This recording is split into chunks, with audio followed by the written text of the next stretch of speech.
Hi everybody, my name is Robert Linkle. If you haven't joined me before, something that I like to put out every week is something called Aging with Strength, and this is Aging with Strength episode number 11, which we are going to talk about arthritis, specifically in the hands, and how you can train or build a strength training program specifically to address that issue. This is a topic that comes up a lot with my clients, especially focusing with older adults and having this be a key demographic that I work with and I specialize with. This is one of the biggest issues that comes about, and one of the questions I field the most from other trainers: how do you work with clients with arthritis, specifically in their hands? So I've got a couple little props to show you here, a couple different exercises I'm going to take you through, and hopefully it will give you some really good information. You know me. Hey Yvonne, I saw your message on there. Seeing this in a meeting, yes, I will do a replay, absolutely. This will be shared out. I will record, well, I'm recording now as we're live, and then I will share this out afterwards today too. If you don't follow my webcast, feel free to join. It's YouTube, just punch in my name, you'll see it, hit subscribe, and I put one out every week.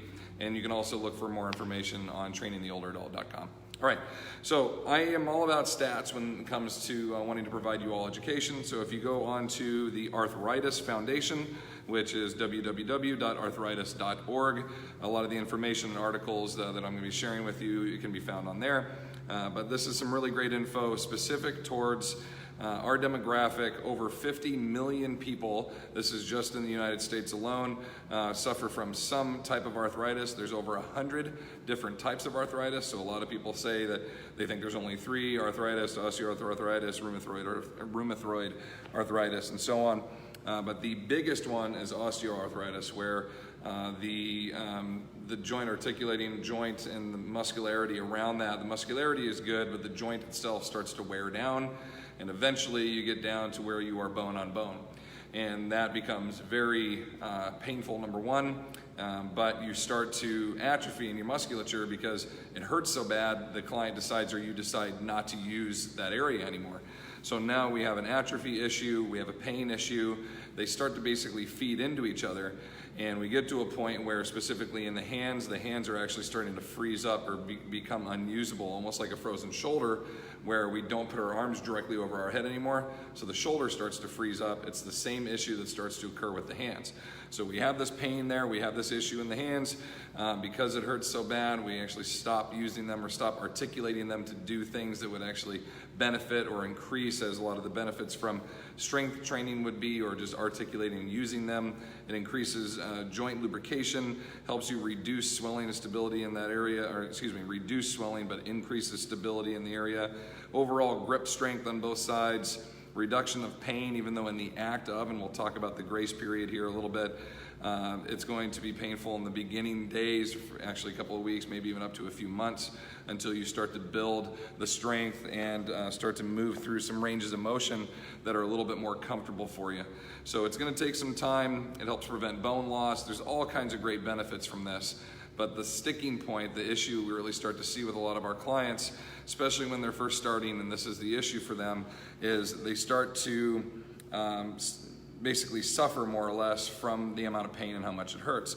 So we talk about this grace period, anywhere from 2 to 8 weeks for most individuals that are going to start into a strength training program. And where we say 2 to 8 weeks, everybody's different. Depends on how much they're currently using their grip strength, working with their hands and such. And if this is a brand new shift for them, something they're completely brand new introducing into their lives, it could be a little bit harder, okay? So a couple things to think about too with that is how much we use our grip and what angles we're using our grip in.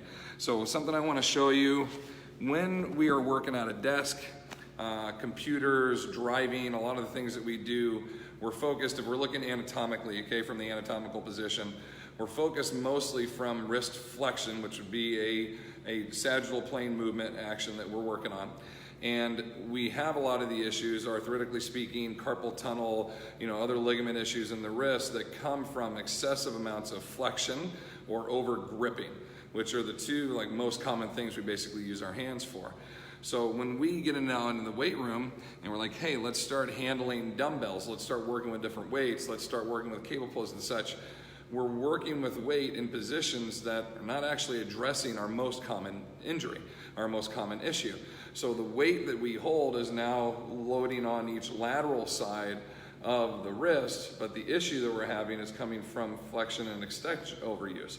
So where do these issues, where does the dumbbell help us address the issue, or the most common issue with the wrist, with the hand? It doesn't really. So again, I'm not affiliated with any of these products, so I'm not plugging anything for any financial gain. I'm just sharing with you information, the things that we like to use. These are the Thompson Fat Bells. Okay, it's basically a hex bar for your hand. Great product that I like to use. I know Sorinex makes one as well. It's basically center mass training, okay? The beauty of this, and the reason that we are slowly progressing, we're not getting rid of our dumbbells, where we're just adding more of these and utilizing these a lot more, is just as the name says, it's a center of mass training system. Your hand is in the center of the weight, and you're getting a strength development component all the way around. Now the beauty of that is all angles of the wrist are being loaded pretty evenly, but none of them are being overly used or overly loaded, which when you're holding the dumbbell, it's only lateral, medial sides of stability that we're using with the weight. So though it may seem like a small thing, like this is not gonna have a huge effect, when you have this pain and this arthritic component already in your hands or in your wrist, some small changes like this could have huge effects, okay? Second thing to address is grip components or gripping of different implements that you have. Some dumbbells, especially the older ones, you're gonna see a big blocked handle, meaning it's one thick, it's usually 2.25, or maybe 1.5, somewhere there. It just depends on the what product you have or what producer's making the product. Some of the bars, the handle's gonna be so big that the clients won't be able to, or you won't be able to comfortably grip it. So some of the newer handles like these, they have some deviations in there where ergonomically they're trying to get the hand to fit comfortably. It gets more narrow around the index finger and the thumb, so you can wrap on there a little more comfortably. This is a great alternative. There are rubber dumbbells that are made now too, where the whole handle is rubber, and when you grip it, it'll conform and mush a little bit to your hand. So there is some ergonomic components to that. You also have some components too with some general cable pulley or cable handles, where there's some squishy foam to them. Okay, you can see that give back as it foams back. And against the white, you can see that a little bit better. So you'll have some conforming in there. A lot of the handles these days are just flat and set, so they don't have a whole lot of component that you can comfortably fit into the ergonomic component of your hand. If you've been watching me the last couple of months, you know that I'm a big fan of these. These are the Angle 90s, okay, out of Italy. They have a nice curvature. You see the curve that fits into the palm of the hand. And then they've got some fingered components in here. It's very ergonomic. My clients who have a lot of wrist, elbow, hand, arthritic issues in here absolutely love and rave about these. So if you haven't tried these out yet, or some adjustable hand components like the other one I showed you there, these are huge, good benefits that I think a lot of people will appreciate. When we think about developing strength along that center mass, because we overflex and we overcontract for our grip strength, if you think of this as a pulley system, okay, forearm ability and strength component on this side, we get pulley strength that comes up over the top as I try to straighten my hand or extend, and then open. What are we doing for the back side? What are we doing for the extensors, okay? So we do a lot of reverse curls with our clients, especially during our cool down periods. Lighter weights, a lot more repetition, so we're training that for that component. Another one that we've started to implement too, these are kind of new for us. There's a lot of different products out there. I can't even name drop, there's so many of them, but I just got these guys. I just found one that looked fairly durable and got it off of Amazon. And Arisland Level 2, I know Captain of Crush makes them. I know Rogue, Samson, a lot of other organizations have them out there. Iron Mind Gym, I've seen that. There's a lot there. So basically, you have 5 little loops. The biggest loop goes around the thumb, and then these are great too. They're super simple, they're easy to clean, and we just hand them to our clients while they're doing their glute bridges, which is one of our first exercises they do when they come in the door. So we pop them on the ground, they get these on, and while they're doing their glute bridges, they're working on their extension components in their hand. You want to open, hold for a couple of seconds, and contract. Good smooth control movement while you do that. So reverse curls, extensors, working on alternative grips, rotational components. You know, I've talked a bit about when we do our rows, specifically our pull starts. I'm such a fan of 3-to-1, maybe even 4-to-1 training component of rear body or posterior strength versus the front, but having multiple angles and different, I like to say intrigued training, because I get bored doing the same movements all the time. I know my clients do too. So I like to give a good intrigue by giving them a different angle, a high pull, a low pull, different angles that we're gonna half kneeling, seated, positions where they have to inertially lean in their seated position. Are we gonna rotate as they row to a supinated from a pronated? Different angles that we can do that on. Those rotational components are all gonna help with this. When we think of arthritis, a lot of people think there's, deep joint damage being done. Not necessarily, and there's so many different forms of it. Really, arthritis just means joint pain. So in a lot of times, we just have to change the angle in which people are holding, gripping, rotating, moving their joints in, to make it more comfortable for them to get through that grace period, that 2 to 8 weeks, where they're gonna be fairly uncomfortable while they're introducing and developing the strength needed of a strength program to help overcome this limitation or this injury. So it is something that is not curable, but it's not irreversible either. I don't know if I'm saying that the right way, but you can definitely slow this process down. You can have great gains of reducing pain, increasing grip strength, increasing mobility. But are we always going to have some kind of issue or struggle with it? More than likely. There are very, very few, if in any cases, where people go from any kind of pain levels from this down to 0. So we definitely want to assist our clients as much as we can in reducing this, getting them to a point where they're comfortable. But a lot of times it's the slightest little changes, from a pronated grip to a neutral, from a different grip handle, a different loaded dumbbell. It just depends on each client, each case, and a little trial and error on your end to see what is going to be most comfortable for my clients. Some other research that I read about, and we had a local doctor here in Sacramento back when I was throwing the hammer, that talked about different focuses of grip strength based on each finger, and that there was more strength connection component between the thumb and the ring finger than there were in any of the others. So a lot of my clients, especially if they're getting pain on that ulna side of the forearm, which I think is our backhand. Yeah, if I'm left-handed or right-handed, that's my backhand. So our tennis elbow angles, those components in there, when you start to focus on gripping harder with your ring finger on there, thumb to ring finger, and squeezing a little bit harder, you start to activate and recruit that musculature more. So in many cases, we're just focused mostly on the index finger and the thumb, and we're just letting the hand grip away rather than recruiting the extra musculature down our forearms. So these are all things to think about, different ways to grip, different exercises to help stimulate the blood flow, the mobility, the deep capillary exchange of that freshly oxygenated blood into this area, and to start to break things up and move them around, basically. So you're gonna have this grace period. You're gonna have especially brand new clients that haven't seen the benefit from this, or that are just coming in the first time saying, this is my biggest issue. Every time I try to strength train or try to work out, my hands hurt and I just can't get over the hump. There is a big hump to get over. It's gonna take you time. But as the professional, it's our job to come into this and say, here are the components I wanna work on in each day. What is gonna be the most comfortable for you to handle? And so a lot of individuals will just default to the machines. And they'll say, well, I don't really have to grip on. I can just put my hand on the handle and push with my palm. We're now feeding into to making you more disabled, in my opinion, something that we're trying to increase and improve mobility and all this, we're now neglecting.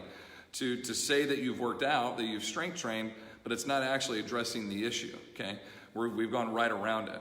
So though machines have their place, not necessarily for this. Though, yeah, you are gripping onto something to pull. In many cases, they just hook their fingers in a row. You're losing 30%, 40% of your grip strength by not including your thumb. We're not articulating anything. You need to engage this musculature and rotate it and move it around to actually have the benefit that we're looking for here. So get off the machines. I'm not a fan of that in the first place. If you need them in the beginning, you use them. But as soon as you are capable and able in life, we are up and we need to be capable and able. We don't sit down and do everything, or at least we shouldn't be. The whole goal is to make our individuals more able. And if I only get to see you twice a week for an hour, out of 168 hours, that's 166 that I hope you're not sitting down the whole time. But I want to train you for that time just in case you are, right? So we got to get off the machines, start articulating, using their grips more, I just want to make sure I'm covering all my notes here. I got the dumbbells, I got the fat bells, we covered that. Oh, another thing, if an individual is flared up, so if you don't know what that term means, lower back is really kind of the best example I can give you. You have lower back issues, it hurts, it aches here and there. Every day I'm a little bit stiff. This is general life with a lower back injury. But there's the one time where you bend over inappropriately, you pick up something in the wrong position, and out goes the back, and now you're walking funny, you're wobbling, your butt's sticking out, you have a hard time getting up and down. That's a flare-up, that's an aggravation. So if an individual you're working with has this issue in their hands and their grip strength, and that you can see days where their hands are physically swollen, where they cannot grip as well, they're all flared up, this is not a day to aggravate it more in the weight room doing what we're doing, okay? Not to say we shouldn't train, but you don't want to aggravate it more. You're going to need to be flexible with your programming and what you're putting together that day, and have really good communications with your client. Ask your client to tell you ahead of time if they're having flare-ups, if they're having issues. I've had clients with arthritis so bad in their hands, they have to wear braces at night to stabilize their hands, or else if they sleep with their wrist kinked, laying on their side and their wrist gets kinked up, and the next day their hand's so swollen they can't even move them. So they'll have to wear these braces. Upon wearing the brace, they'll know every morning when they take it off if they're having a good day or a bad. So I'll ask them to text me or let me know, say, hey, good day, bad day, and I'll be able to adjust my programming as needed, right? It's our job as the pro to be able to take that information, hopefully not at the moment's notice right when they walk in the door, but ahead of time, and give our clients some options to move through this. So we don't want to miss any days, we don't want to miss opportunities to get better, but we also don't want them going backwards, okay? So work your way through or with flare-ups, not around them, but through ways that they're going to be comfortable, okay? We talked about our grace period, our increased bone density. I think I got all that covered. Again, this is great information, 2 very good specific articles from the Arthritis Foundation, www.arthritis.org. So hop on there and check that out. The one was specific to osteoarthritis and how to strength train with this physical limitation. So you'll see a little bit more detail on there. And then they had another one that was just great statistical information on how many individuals and all the different types of arthritis that are out there.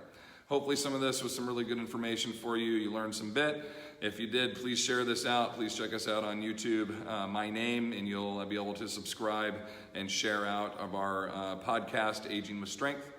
This is episode number 11. If you missed any of the other 10, they're all listed on there for you.